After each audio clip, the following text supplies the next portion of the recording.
6월 호국 보훈의 달을 맞이해서 우리는 우리의 전쟁 이야기라는 주제를 가지고 세 번째의 말씀을 나누게 됩니다.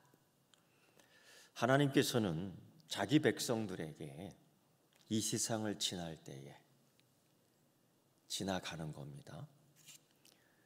지날 때 부드러운 길을 약속하시지는 않았습니다. 오히려 사망의 음침한 길이었고요. 오히려 광야였고요. 광야라는 것은 광야의 길에는 수많은 독사들과 독충들이 있는 것이고 도저히 맨발로 걸을 수 없는 가시와 뾰족뾰족한 자갈이 돌들이 있는 곳입니다. 그리고 기후적으로 상황적으로 걷기 힘든 길이지요. 그 길을 걷게 했습니다. 하나님은 왜 이러한 길들을 우리로 하여금 걷게 하는 걸까요? 하나님께서는 그 길을 우리에게 허락하셨습니다.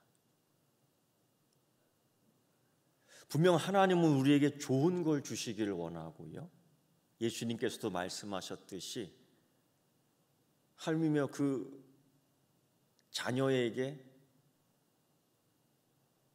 빵과 떡을 달라는 자녀에게 뱀을 주고 전갈을 주고 독을 먹이겠냐 이겁니다. 하나님께서는 그 자녀에게 더 좋은 걸 주시지 않겠느냐. 이게 예수님의 말씀인데, 그런데 하나님께서는 우리가 이 세상 살 때에 이 길을 걸을 때에 광야의 길을 그냥 펼쳐 버리셨다는 겁니다. 분명 좋은 걸 주실 텐데, 그래서 우리는 그 길을 걸을 때에 고난 받는다, 끝까지 견디는 자가 있는가 하면 믿음의 담대함을 잃어버리고 뒤로 돌아다 가는 사람도 있었다라는 겁니다. 아직도 우리들의 이 안과 밖에는 죄가 만연되어 있습니다. 그래서 이 죄의 쓴 열매를 때로는 맛보기도 하고 먹기도 합니다. 그 광야의 길에 들어서서. 사실 이런 것들이 이상한 일이 아닙니다. 그리스도인의 삶에서 이 환난이라는, 핍박이라는, 고난이라는 이 주제는 매우 익숙합니다. 실제로 성경을 계속 읽다 보면 이러한 주제와 연결된 우리의 삶이 너무나도 많습니다. 그런데 읽다 보면은 이런 것들이 내게 경험될 때, 내 앞에 펼쳐질 때 굉장히 기쁘지 않습니다. 고통스럽습니다. 힘듭니다. 어렵습니다. 이게 현실입니다. 환난이라는 것이 도대체 무슨 뜻일까? 그런데 환난을 왜 하나님은 우리에게 허락하시는 걸까? 이런 환난의 도구는, 환난의 의미는 이런 겁니다. 곡식 나달, 아직 껍데기가 붙어있는 이 나달을 앞에다 놓고 도리깨로 갖다 치는 겁니다. 이걸 환난이라고 얘기해요. 그러니까 하나님은 이 환난을 통해서, 이 도리깨를 통해서 알곡과 쭉정이를 구별하려고 하는 겁니다. 우리가 이 세상에서 살아갈 때에 이러한 경험들을 우리는 계속하고 있는 거예요. 때로는 느끼는 환난, 때로는 이길 수 있는 환난, 때로는 고통스러운 환난, 때로는 참으로 내게 큰 역경이 되는 환난. 그런데 사도들은, 바울도 마찬가지고 베드로도 마찬가지고 이렇게 얘기합니다. 이러므로 도리어 크게 기뻐함은 나의 여러 약함에 대하여 자랑하리니 이는 그리스도의 능력으로 내게 머물게 하려 함이라. 사도 바울이 이런 얘기를 합니다. 이걸 통해서 내가 하나님의 능력이 있는 줄 알았다라는 거예요. 대단하지요. 베드로는 이렇게 얘기합니다. 너희가 그리스도 이름으로 욕을 받으면 복 있는 자다. 우리 주님 예수 그리스도의 이름으로 욕받을 때에 복이 있다는 겁니다. 얼마나 기대가 되는지요. 그 환난을 이길 수 있을 것 같습니다. 그 모욕을 이겨나갈 수 있을 것 같습니다. 그런데 현실은 그 환난에 대해서 누구나 그렇지 않다라는 겁니다. 베드로처럼, 사도 바울처럼 내 안에 하나님의 큰 능력이 생겨나는 걸 느꼈고, 베드로처럼 내게 이 복된 역사가 있구나라는 믿음으로 있는 사는 그런 것들이 탁탁 생겨서 견디어 나가면 좋은데 그렇지 않다는 거예요. 오늘 우리가 읽은 히브리서, 이 본문의 히브리서 저자는 이런 것들 때문에 오히려 믿음의 담대함을 잃어버렸고 뒤로 물러가 멸망당하는 자도 있었다라는 겁니다. 아, 이게 우리의 현실이구나. 믿음의 담대함을 어떤 자든 버렸고 뒤로 물러가 멸망한 자도 있었다라는 겁니다. 문제는 더 있습니다. 이런 것들이 전염이 된다는 거예요. 전염이 된다는 겁니다. 바이러스도 아닌데 불신의 전염, 세균도 아닌데 낭망의 전염, 바이러스도 세균도 아닌데 공포의 전염, 불신의 전염, 이런 것들이 우리 교회 공동체 안에 가득 차 있어요. 쉽게 낭망하는 자들, 해결책이 없는 듯 보이는 이 상황 가운데에 우리는 뒤로 물러납니다. 믿음을 잃어버립니다. 여러분, 이 전염성에 대해서 생각할 때에 가네스 바네아 사건을 잊지 마십시오.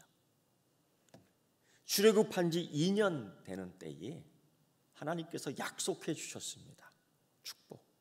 하나님께서 약속해 주셨습니다. 기름진 땅. 하나님께 약속해 주셨습니다. 은혜.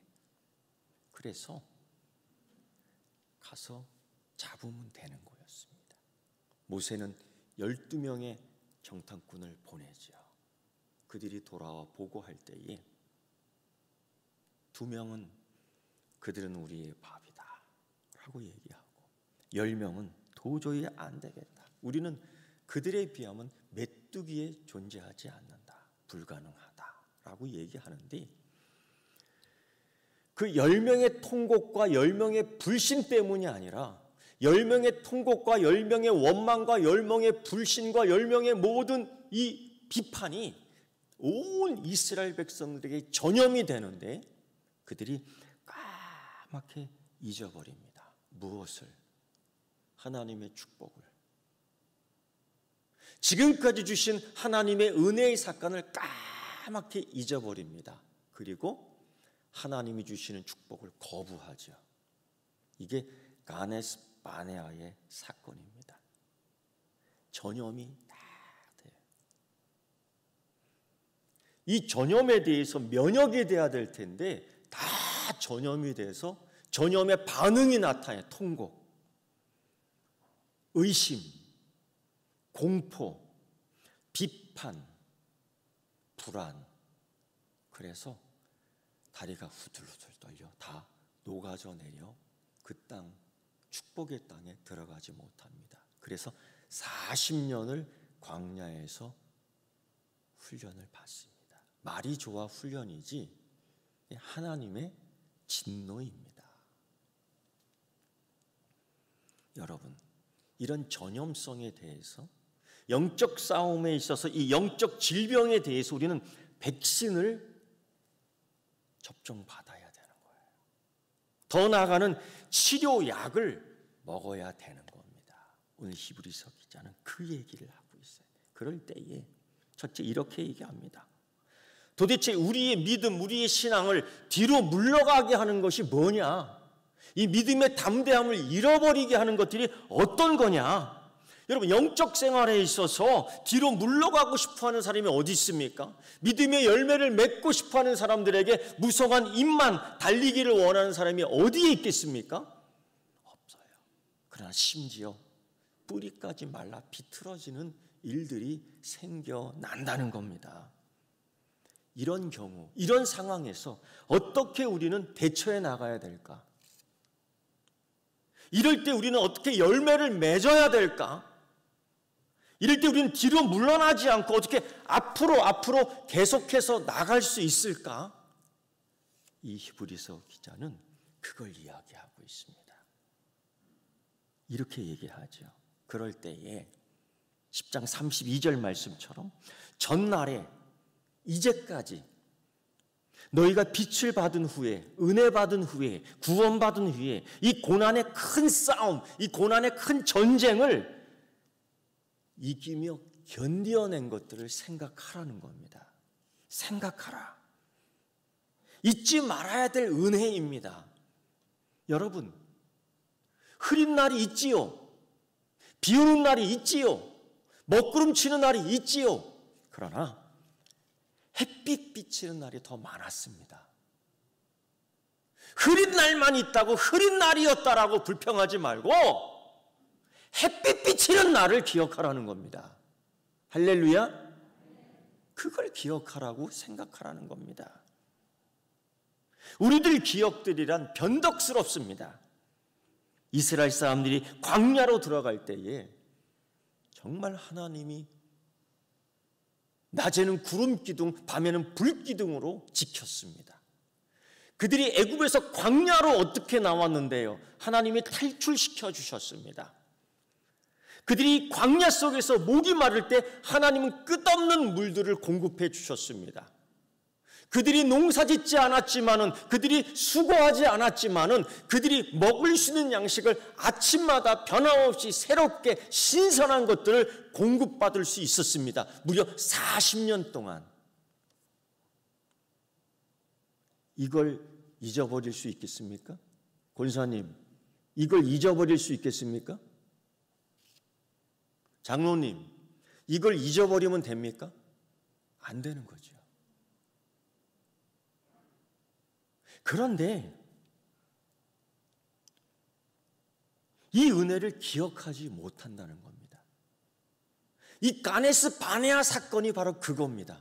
그리고 영적 싸움에서 질병, 전염성이 되는 공포와 불신과 하나님의 축복을 거부하는 이러한 전염된 세균들을 쫙 퍼뜨린 거예요. 가네스 바네아 사건입니다. 그래서 이 히브리서 기자는 너희가 은혜 받은 걸 기억하라. 네가 은혜 받은 것을 생각하라. 큰 영적 전쟁 싸움에서 이길 수 있는, 견딜 수 있는, 승리할 수 있는 첫 번째의 조건이 되는 겁니다.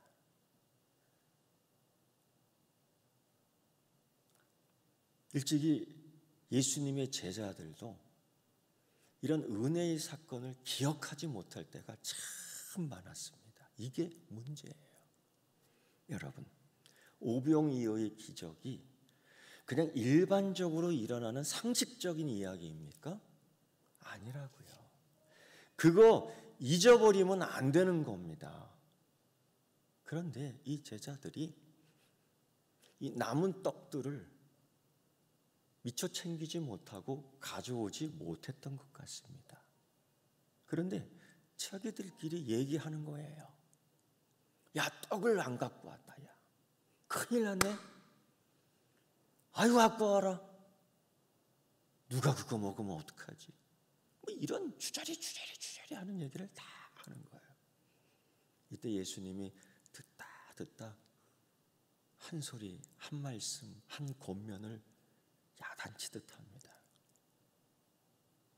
방금 오병이어의 은혜를 경험하고서도 남겨두고 가져오지 못한 떡을 가지고 염려하느냐? 그 은혜의 기억을 하지 못하느냐는 거예요. 여러분, 그들이 염려하는 이유가 뭡니까? 그걸 내일 쓰려고 하는 거 아니에요. 그들이 걱정하는 이유가 뭡니까? 더 많은 사람 먹이고 싶어서 걱정하는 겁니까? 아니지요. 자기들을 위해서 걱정하는 거예요. 그러니까 예수님이 그것도 기억하지 못하니? 그 은혜를 그새 잊어버렸냐? 이렇게 얘기하는 겁니다. 긍휼을 베풀어 주심을 기억하지 못하는 실패. 이것 때문에 하나님 주시는 평안과 기쁨을 상실하고 맙니다. 이게 가장 큰 문제예요. 그래서 이 히브리서 기자는 생각하라는 거죠. 두 번째는요. 이 히브리서 기자는 이렇게 얘기합니다. 우리가 싸워야 할 대상, 그건 어떤 것인가를 분명히 알아야 된다. 오늘 본문에서 우리 그리스도인들을 향해서 이렇게 그들이 시험하고 조롱하고 모욕합니다. 비방과 환난으로서 사람에게 구경거리가 되게 하고 혹은 이런 형편에 있는 자들과 사귀는 자가 되었다. 이게 어떤 일이 일어난 것이냐면요. 33절의 말씀을 보면 다른 사람들이 혀로 인하여 자꾸 시험에 들게 합니다. 또한 구체적인 행동을 통해서 핍박을 합니다. 그리고 그리스도인들이 이런 사람들에게 구경거리가 되게 만드는데 히브리서의 이 상황과 베드로전서의 이 상황을 보면은 그렇습니다. 그리스도인이 되었다는 것만으로 조롱하는 거예요. 우리가 그리스도인의 삶, 그리스도인의 특징, 그리스도인의 책임을 다하고 이 땅, 이 세계에서 사는데 그들은 우리가 껄끄러운 겁니다. 예를 들면은 사도 바울의 옥중서신 가운데 빌레몬서를 보면 빌레몬은 그의 종 오네시모를 그의 집에 있는 종들에 향해서 형제와 자매처럼 대우하고 있습니다. 이게 그리스도인의 삶의 모습입니다. 단순한 사랑이 아니고 이 제도 가운데에 그것을 능가하는 그리스도의 법이 여기에 있는 거예요. 그런데 다른 종을 부리는 다른 이방인의 집들에서는 그걸 보면서 눈꼴 사나워하는 겁니다. 야, 네 혼자 그렇게 살면은 어떻게 해? 이 종들을 형제처럼 대하고 자매처럼 대하면 이들이 반역을 일으키잖아. 네 행위가 옳지 않아. 그러면서 이들을 고발을 하는 겁니다. 사회법을 어겼다. 공법을 어겼다. 이 로마 시대의 안전을 위협하는 그리스도인들이다 하면서 고소를 하는데 혐의도 없이 죄도 없이 악한 짓도 안 했지만은 법정에 서는 그래서 사람들로 하여금 조롱거리가 되는 이런 모욕을 당하는 현실이었습니다. 여러분, 이것이 이 세상에서 그리스도인을 조롱하고 모욕할 때 쓰는 사단의 일상적인 방법입니다. 이것은 사단의 가장 일반적인 싸움의 정석입니다. 모욕하고 비난하는 것. 이런 그리스도인들 가운데 어떤 이들은 구경거리가 되었습니다. 모독과 불멍해보다도 참기 힘든 일이 어디 있습니까? 예수님도 이런 조롱과 모욕을 당했지요. 십자가 위에서까지도 매맞으며 당했습니다. 심지어 귀신 들렸다고도 조롱을 당했습니다. 여러분, 비방과 중상은 지극히 큰 시련임에 분명합니다. 이때에 우리 마음의 허리를 동이지 않으면, 우리 복음의 신발을 꽉 신지 않으면, 믿음의 방패를 꽉 들지 않으면 우리가 흔들릴 수 있지요. 주의 사역을 제대로 할 수 없습니다. 그러나 분명하게 알 것은 우리가 믿음으로 살아가려 할 때에 하나님 주시는 은혜 가운데 그리스도의 본을 따르려고 할 때에 많은 원수들을 만날 수밖에 없다는 것이 사실입니다. 세 번째, 이 히브리서 이 기자는 더 자세한, 더 실질적인 핍박을 이야기하는데 재물과 연결된 겁니다. 매우 민감하지요. 믿음에 대해서는 잘 느끼지 못해도 자기가 갖고 있는 재물의 손해를 받으면 굉장히 민감하게 반응을 합니다. 이렇게 얘기합니다. 너희 소유를 빼앗기는 손해, 애써 일하며 얻은 재산들이 잔인하게 탈취를 당합니다. 내 재산이 없어질 때 마음에 낙담하게 된 것이 사실이지요. 내 가족과 내 가족들의 구성원에게 필요한 이 재산들이 도둑 맞습니다. 그럴 때는 정말 애통하고 슬픔이 따라오게 마련이지요. 그거로 끝나지 않고 물질이 사라지니 명성도, 물질이 사라지니 건강도, 물질이 사라지니 안정도, 물질이 사라지니 자유도 사라집니다. 대부분 사람들이 그래서 고난, 고통을 당합니다. 그렇다면 어떻게 우리가 이런 것들 때문에 뒤로 물러나지 않을까? 그렇다면 이런 것들 때문에 어떻게 이 믿음의 전쟁에서, 싸움에서 크게 이길 수 있을까? 우리 자신에게 한번 물어보십시오. 내가 무엇을 해야 할까? 나는 이 힘겨운 시험에서, 이 힘겨운 조롱에서 내가 어떻게 이겨나갈 수 있을까? 한번 스스로 질문해 보십시오. 요즘이 그런 거 아닙니까? 히브리서 이때나 베드로전서 그때나 지금 코로나19의 팬데믹 상황에서 이때나 교회는 조롱당하고 있습니다. 허 집사님, 제가 질문해 볼게요. 대답해 보십시오. 교회 다니세요? 권사님 집사님 대답해 보세요. 그리스도인이에요? 아이고, 이게 지금의 시대가 아닙니까? 각서 쓰고 교회 다니세요.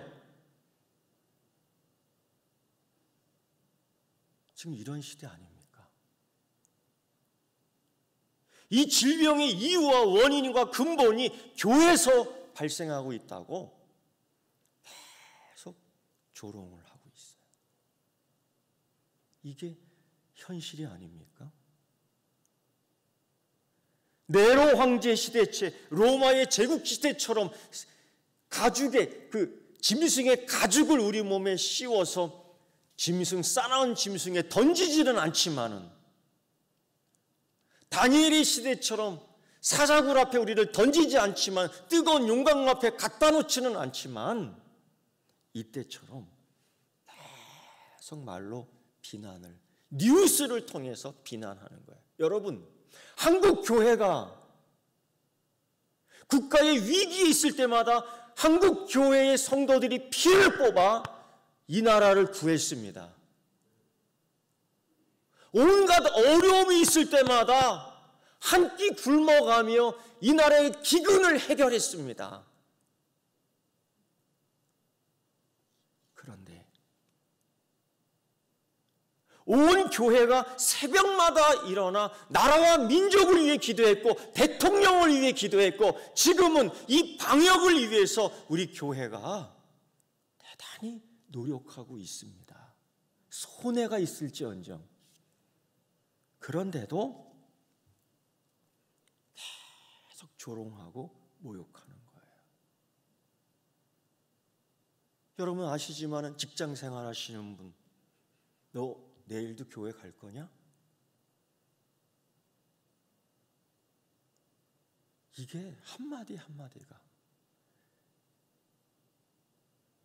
여러분 교회 다니는 것이 수치스러운 일이 돼버렸고, 그리스도인이라는 이 이름이 이제는 고난받는 시대가 되어버렸습니다.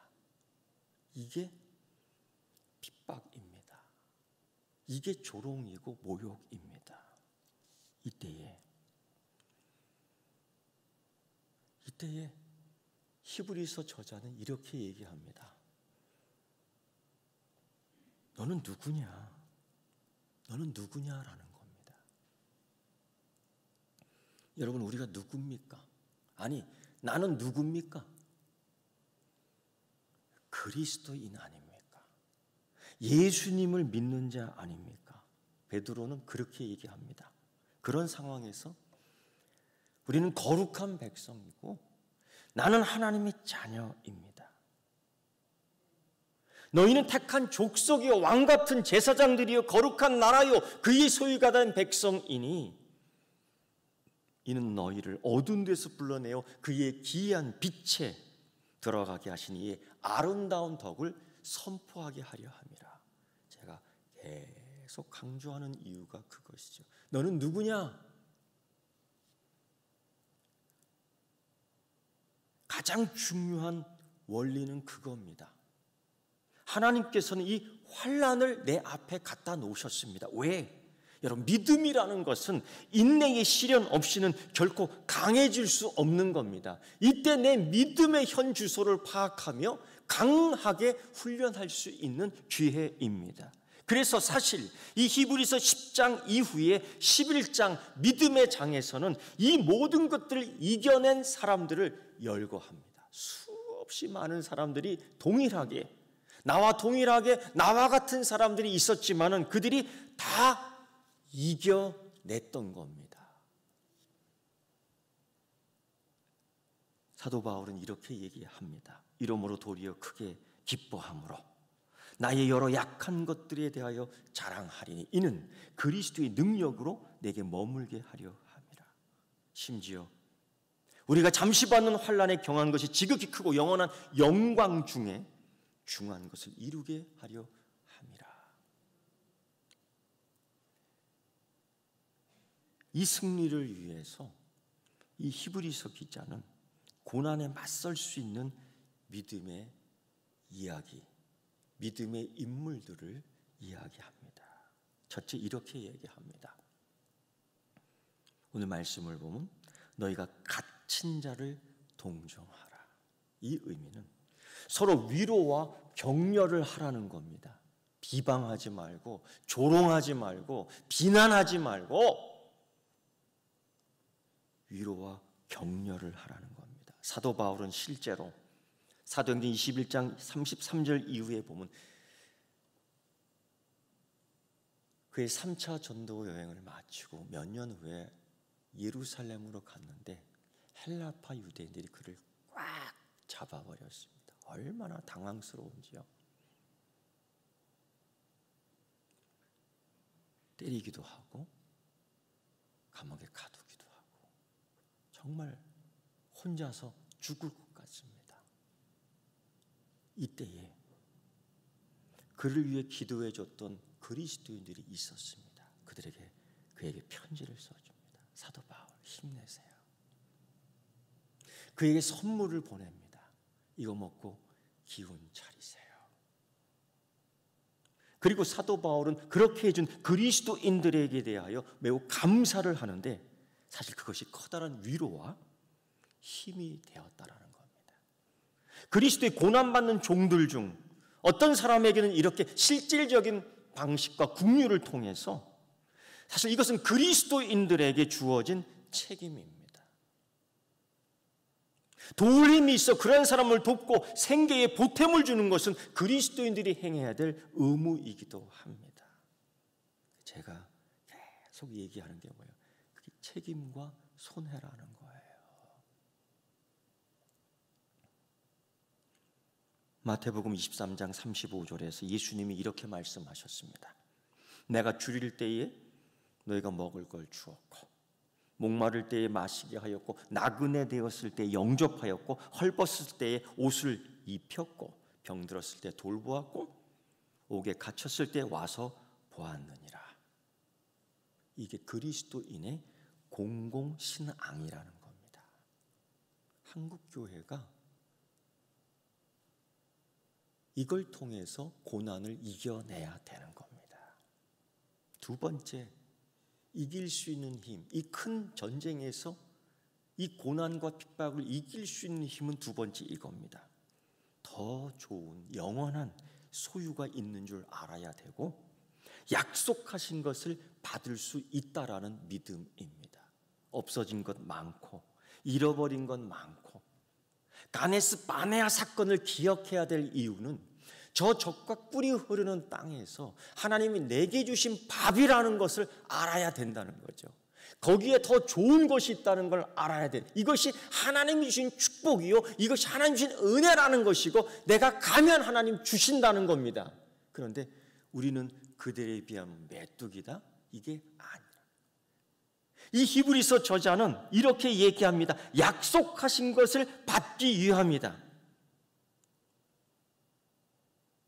베드로는 이렇게 얘기합니다. 1장 4절에서 하늘에 간직된 썩지 않고 더럽지 않고 쇠하지 아니하는 기업이 있다라는 겁니다. 하나님은 내게 이걸 주신다라는 것이죠. 그래서 빼앗긴 그것 때문에, 손해본 그것 때문에 통곡하고 염려하고 때로는 어떤 이들은 목숨을 끊기도 하는데 그렇지 않다라는 거죠. 하나님이 채워주실 줄 믿습니다. 세 번째는요, 어떻게 승리할 수 있을까? 히브리서 저자는 이렇게 얘기합니다. 나의 의인은 믿음으로 말미암아 살리라. 또한 뒤로 물러가면 내 마음이 그를 기뻐하지 아니하리라 하셨느니라. 우리는 뒤로 물러가 멸망할 자가 아니요 오직 영혼을 구원하며 이른 믿음을 가진 자니라. 분명하게 알아야 될 것, 제가 또 한 번 질문합니다. 집사님은 누굽니까? 대답해야지 제가 설교할 수 있어요. 할렐루야, 그리스도인입니다. 이거예요. 너는 누구냐? 다시 한번 얘기하죠. 그리스도입니다. 믿음으로 살아가는 그리스도인이요, 뒤로 물러가지 않는 그리스도인이요, 하나님의 기쁨을 추구하는 그리스도인이에요. 하나님이 기뻐하는 것들을 찾는 그리스도인입니다. 그리고 나는 멸망할 자가 아니라 나는 구원받는 자, 나는 은혜를 기억하고 축복받는 자라고 이 히브리서 저자는 승리에서 이길 수 있는 방법을 마지막으로 10장 38절 39절에 이루고 있습니다.